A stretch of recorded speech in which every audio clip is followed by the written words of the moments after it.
안녕하세요, 에프킬라입니다. 오늘은 저번에 이어서 삼국지를 계속 해보겠습니다. 이번에는 유비 얘기로 시작을 하겠네요. 유비는 당시에 평원이라는 곳에 상으로 있었습니다. 공손찬 휘하에 있었는데, 여기서 평원은 뭐 기주나 아니면 유지 이쪽에 있는 게 아니고 의외로 이제 기주 동쪽에 있는 청주가 여기서 이제 산동반도 쪽으로 알고 있는데, 그쪽의 북서쪽 끄트머리에 있었어요. 그러니까 공손찬으로서는 이제 전력이 될 만한 유비를 이제 원소의 좀 후방 지역이라고 해야 될지, 이제 자기 이제 주력하고 별도로 좀 사이드에 넣어서 원소를 압박하려고 했던 것 같습니다. 어쨌든 평원에서 힘을 기르고 있던 유비는 어느 날 이제 구원 요청을 받아요. 어디서 구원을 요청했냐면 북해의 공룡입니다. 북해는 이제 뭐 산둥반도 쪽인데 이제 좀 그 중심지 쪽이에요. 황건적 잔당 중에서 관해라는 사람이 엄청나게 무리를 이끌고 이제 북해성에 쳐들어가서 좀 우리가 먹을 게 없어 그러니까 군량을 좀 내놓아라. 우리한테 양식을 내놓으면 목숨을 살려주겠다. 이런 식으로 하는데 공룡은 내가 한나라의 관리로서 너희들 같은 도적대에게 줄 쌀은 없다. 쌀이 너무 아깝다. 이렇게 해버리니까 공격을 받기 시작한 거예요. 그런데 적이 너무 많아서 포위당해버리니까 공룡으로서는 이걸 뭐 해치울 수도 없고, 그렇다고 어디 구원 요청을 하러 가려고 해도 길이 다 막혀 있어서 방법이 없었어요. 이때 갑자기 어떤 젊은 장수가 파바박 들어와서 황건적들을 물리치고 길을 뚫어서 들어옵니다. 그런데 이게 누구냐 하면은 아실 분들은 아실 수도 있겠지만 태사자라는 장수였습니다. 이때만 하더라도 어디 소속돼 있지 않았는데 자기 어머니 명을 받고 공룡을 구원하러 온 거였습니다. 효성이 지극하다고 알려져 있었습니다.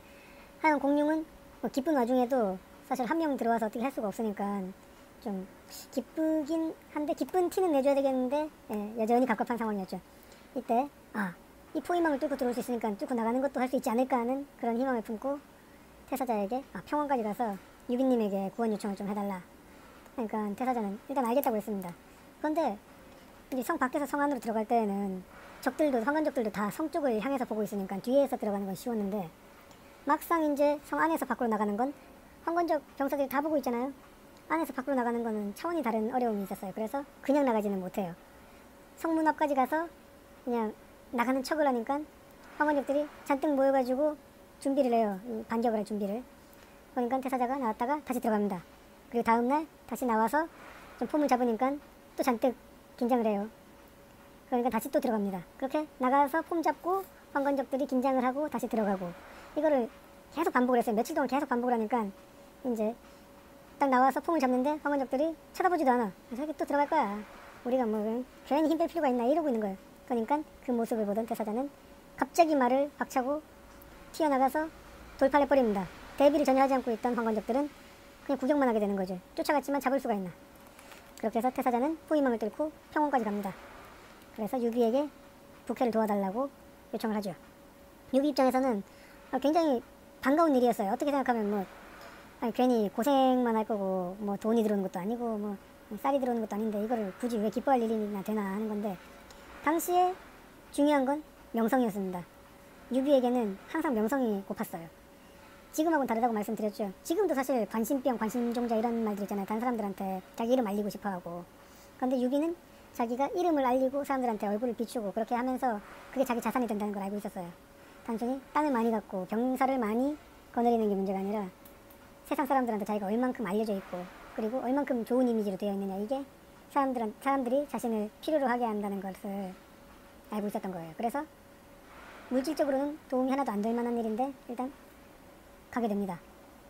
관우 장비하고 데리고 가는데, 관우가 앞장서서 가는데 이제 황건적의 우두머리인 관해가 나와서 맞상대를 해요. 둘이서 한참 붙는데 90합을 싸우도록 승부가 안 납니다. 여기서 이제 삼국지 연의에서는 90합을 싸웠다고 하는데, 관해가 그렇게 대단한 무력을 갖고 있었으면 그렇게 황건적 잔당으로 있었을까 하는 그런 생각도 좀 들어요. 그런 무용을 갖고 있어서 그 와중에도 대장이 될 수 있었을지 모르겠지만, 어쩌면 관우가 컨디션이 많이 안 좋다거나 전날 우유를 많이 마셔가지고 화장실 많이 갔다거나 해가지고 제대로 못 싸운지 모르겠는데, 어쨌든 한참 싸우다가 결국은 관우가 관해를 뺍니다. 그리고 유비 병력은 잽싸게 황건적 잔당들을 흩어버려요.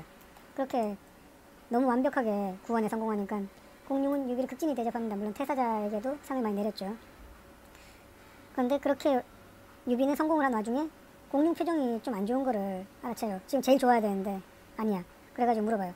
아니 이거 무슨 일로 그렇게 얼굴이 어둡습니까? 지금 이렇게 좋은 때. 그러니까 공룡 얘기를 해요. 아 사실 우리도 구원 요청을 받은 상태였는데 이 모양이 돼가지고 구원 요청을 우리도 하게 될 줄은 몰랐는데 지금 서주가 무척 위험하다. 유비가 그래요. 아니 서주는 또 무슨 일입니까? 하니까 저번에 말씀드렸었던 그 서주 대학살이 한참 일어날 때였어요.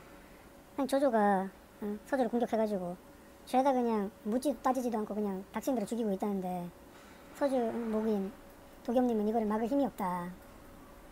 어떻게 도와줄 방법이 없겠느냐니까 유비가 그러면 당연히 제가 또 가야죠. 청주도 도와드렸는데 서주는 못 도와주겠습니까? 하고 인사를 하고 또 관우 장비를 데리고 돌아가요.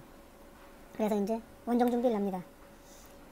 이때 거의 자기 세력을 전부를 끌고 가려고 해요. 왜냐하면 황건적 잔당하고 싸우는 건 달리 이번에는 상대가 조조니까 조조가 풀 전력 끌고 왔는데 유비는 뭐 여력을 많이 남겨놓고 나왔다 이러면은 뭐 가뜩이나 부족한 전력에서 뭐 더욱더 당할 수가 없으니까 그 청주병을 어떻게 상대할까. 그래서 공손찬에게도 갑니다. 아이고 형님 저 유비인데 지금 서주를 구하러 가야 될 것 같은데 병사 좀 빌려주십시오. 공손찬 입장에서는 잠깐 몇 초 동안 생각했어. 아이 도대체 이게 웬 헛짓이지? 갑자기 뜬금없이 서주는 왜? 라고 생각했다가 서주가 자기하고 연결고리가 있다는 걸 알아. 원소를 이제 자기가 상대하고 원소의 이제 연결고리인 조조를 서주에서 이제 압박을 하고 이런 식으로 외교 관계가 돼 있기 때문에 유비가 서주를 도와서 조조하고 얽혀 있으면은 일단 그거는 뭐 자기 친구가 친구를 돕는 셈이니까 뭐 어쨌든 간에 허락을 할 법한 일이에요. 근데 공손찬은 개교에서 원소한테 이제 한번 맞은 다음에 많은 전력을 주고 싶지가 않았어. 아유 내 안전이 제일 중요하지. 내 병력을 나 지킬 병력 충분히 세팅하고 줘야지. 이렇게 한 다음에 유비한테는 조금밖에 안 줬어. 대신에 조자룡을 붙여줍니다. 왜 우리 현덕 동생 미안해. 내가 병력이 별로 없어가지고 알다시피 우리가 돈이 없잖아요. 하면서 병력은 조금만 줬는데 유비는 아이고 그래도 조자룡까지 붙여줬으면 저희는 뭐 그냥 땡큐 하죠 하면서 별말 없이 데리고 와요. 그리고 관우장비 조은하고 같이 술파티를 하면서 조은을 완전히 자기 편으로 끌어들이려고 공작을 합니다. 뭐 여기 공작이라는 게 별로 대단하진 않을 거겠지만 어쨌든 조은은 이때 유비한테 쏙 빠집니다. 어쨌든 그렇게 해서 유비는 서주로 향하는데 그때 조조는 한참 이제 도겸을 괴롭히고 있었어요. 막 도겸은 이거 내가 이거 뭐 온몸을 묶고 조조한테 가서 항복하면은 조조가 좀 용서해주지 않을까? 이런 헛된 희망을 갖고 있었어요. 이제 주변에 이제 손건 미축 같은 신하들이 택도 없는 생각하지 마시고 어떻게든 맞서서 버티셔야지. 조조한테 항복하면은 다 죽습니다. 특히 도겸 당신이 죽습니다. 이러고 있으니까 도겸이 역시 그렇겠지 하면서 포기를 하고 구원만 기다리고 있어요. 그래서 이제 유비가 도착을 하는데 유비하고 그리고 청주자사 전해가 함께 옵니다. 전해에 대한 기록은 그렇게 많지가 않아서 확실하게 말씀드리긴 어렵지만 어쨌든 공손찬과 연결되어 있던 건 확실해 보이고 공손찬을 이제 수하로 보셔도 되지 않을까 하는 그런 생각이 드네요. 어쨌든 전해도 뭐 대단한 병력을 끌고 온 건 아니었습니다. 어쨌든 유비하고 전해가 전력을 다해서 이제 서주성으로 들어가요. 조조가 그 자리에 있진 않았는데 조조 군사들이 일단 막으려고 했지만은 이제 같은 머리 쓰면 어지간해가지고는 관우 장비를 못 막으니까 일단 서주성으로 들어가는 건 성공합니다. 이제 도겸이 엄청 고맙지. 도저히 막을 수가 없을 것 같은데 유비가 이제 이렇게 와줬으니까. 그리고 생각을 해보니까 이제 서주 땅은 희망이 없어. 이게 평화로운 시기 같으면 뭐 능력이 그냥 고만고만하든 뭐 싸움과 관련이 별로 없이 살아왔든 그냥 적당히 살면 되는데 그리고 뭐 예를 들어 자기가 죽고 그 다음에 자기 자식한테 은근슬쩍 물려주더라도 어떻게 될 것 같은데 이게 뭐 이 난세 속에서 어설프게 그냥 자기 자식한테 물려줘 버리면은 이게 자기 자식들이 조조를 당해낼 수 있을 것 같지가 않아. 그리고 조조가 서주 대학살을 통해 가지고 인구를 그냥 몇 분의 1로 줄여놓고 하니까 이제 완전히 그냥 쭉정이에요. 그러다 버리니까 이제 도겸이 결심을 해요. 유비님 기왕 이렇게 오셨는데 서주를 맡아서 다스려 주십시오. 유비는 펄쩍 뛰어요. 이거 제가 이런 것 때문에 온 게 아닌데 저한테 왜 이러십니까? 저한테 이러시면 안 됩니다. 일단 조조부터 물러가게 해놓고 이야기를 합시다. 도겸도 생각해보니까 맞아. 지금 너무 노골적으로 도망가려고 하니까. 그래서 유비가 장비를 사자로 해서 조조에게 보냅니다. 여기서 보면은 관우가 아니고 장비를 보냈다는 거에서 우리가 주목을 해야 되는데 우리가 알고 있는 장비 이미지를 생각해보면 난폭하고 성격 급하고 뭐 참을성 없고 뭐 싸움 좋아하고 막 소리 막 지르고 이런 이미지잖아요.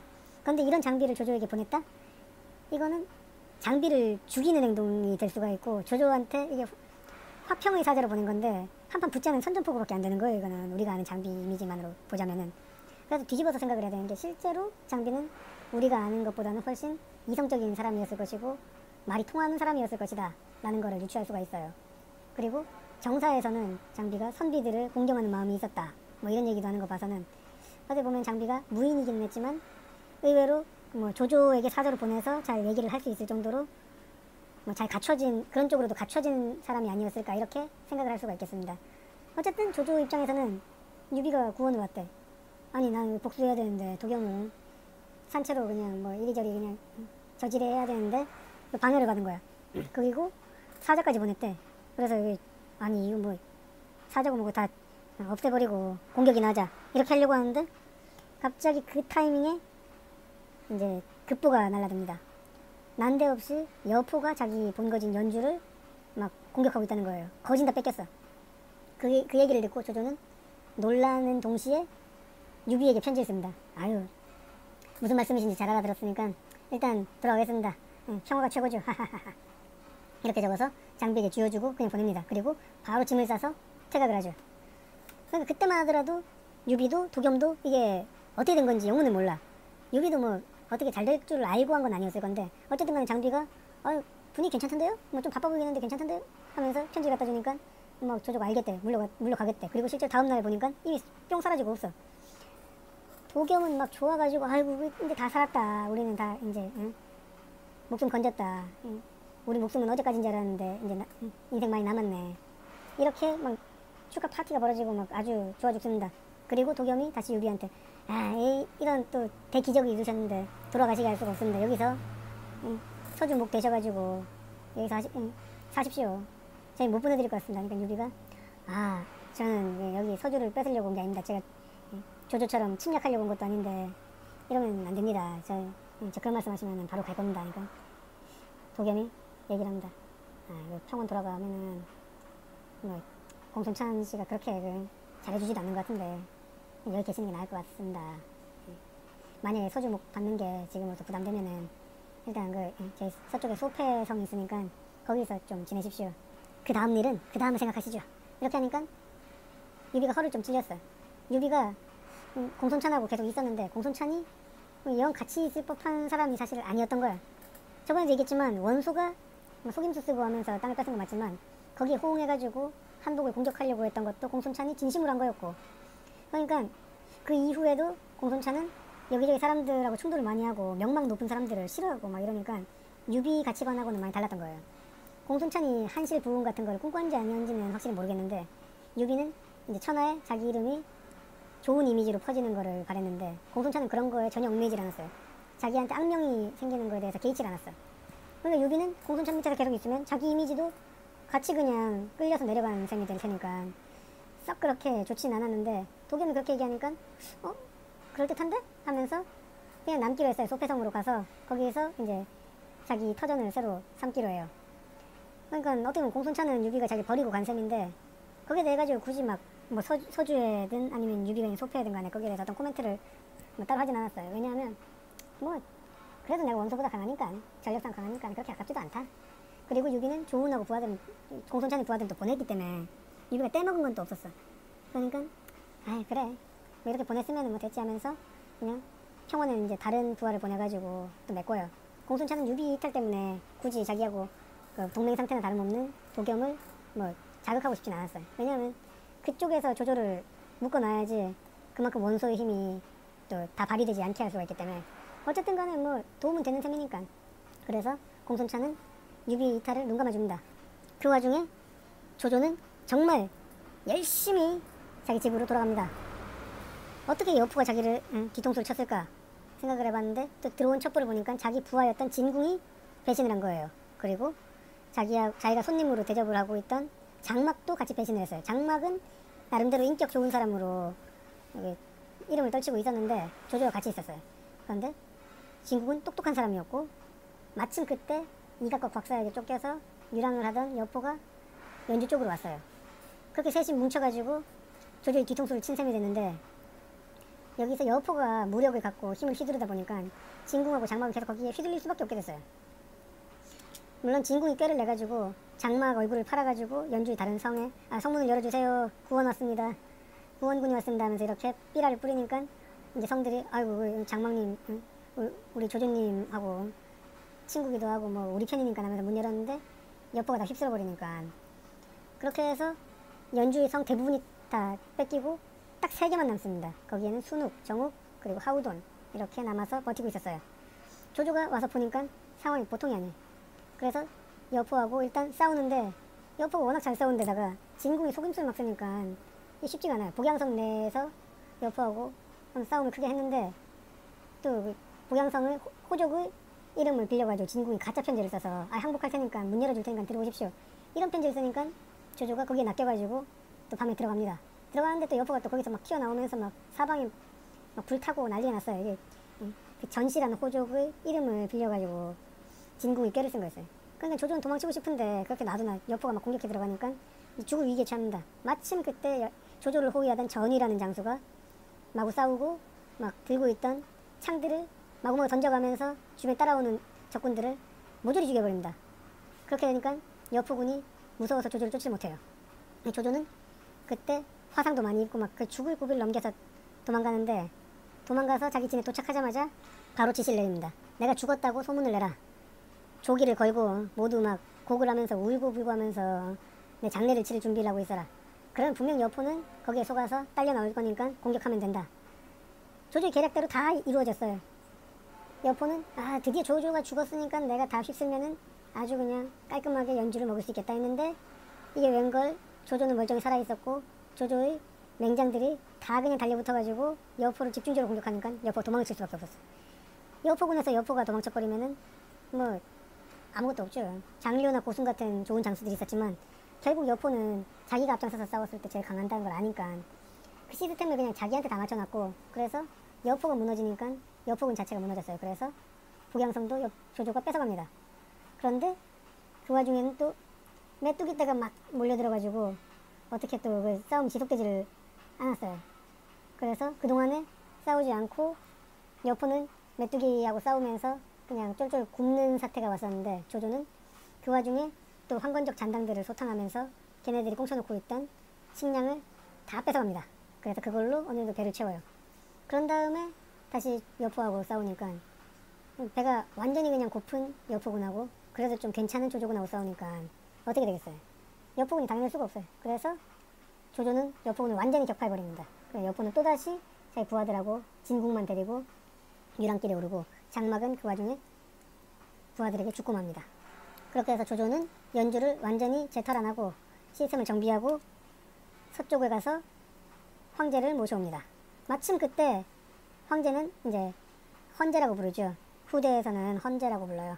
이제 헌제는 이각과 곽사한테서 하도 시달려가지고 도망을 쳐요. 도망을 쳐가지고 신하들만 이끌고 열심히 도망쳐서 낙양까지 오는데 장안에서 낙양까지 딱 왔는데 이각과 곽사가 그거를 그냥 두고 볼 수가 없으니까 황제 없어지면 자기들 아무것도 아니니까 쫓아오는데 마침 그때 조조가 구원군을 보낸 게 당도를 내서 이각과 곽사의 군대가 박살이 나서 도망갑니다. 조조가 헌제를 딱 만나서 아이고 폐하 고생 많이 하셨습니다. 일단 저희 쪽으로 오시죠. 해가지고 자기 본거지를 일단 데리고 와요.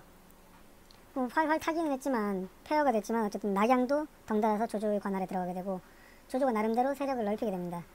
이때 원소도 사실 하려고만 하면은 이제 황제를 모실 수 있었어요. 자기가 뭐 병력 보내면은 모실 수 있었을 것이고 조조도 방해할 수가 없었을 거예요. 왜냐하면 원소가 갑이고 조조가 을이었고 어떻게 보면은 조조는 원소 세력권 내에 있었고 하청업체 같은 입장이었기 때문에 당시만 하더라도 그래서 원소한테 거역할 수가 없었기 때문에 원소가 하려면 할 수 있었을 텐데 원소는 그 당시만 해도 그다지 황제의 매력을 못 느끼고 있었어요. 아니 뭐 동탁이 세운 황제고 저렇게 어린데다가 아무런 업적도 없고 저게 황제라고 할 필요가 있을까? 하면서 당시 유주태수였던 유언을 황제로 만들자고 막 사람들한테 선전을 합니다. 그런데 유언이 아니 난 안 할 거다. 왜 갑자기 나를 왜 끌어들이냐.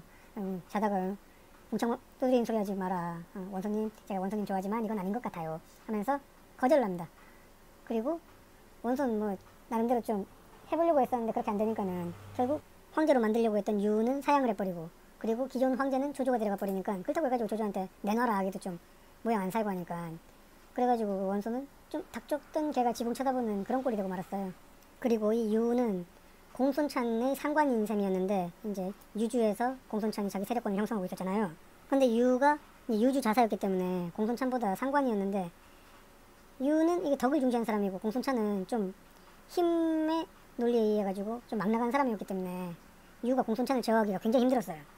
그러다 결국 공손찬을 이대로 놔둘 수 없다 하면서 공손을 치려고 군사를 일으켰는데, 이 사람이 영 싸우면은 재주가 없어가지고 거기에다가 이제 잘 싸워보려는 의지도 별로 없어가지고 동정심을 너무 많이 쓰는 바람에 이제 대패하고 공손찬에게 죽고 맙니다. 그리고 공손찬 입장이 어찌됐든 간에 유는 백성들한테서 인망이 높던 인물이었기 때문에 대놓고 유의 목을 저작거리에서 베어버린 공손찬은 천하에서 악당으로 낙인 찍히는 계기가 됩니다.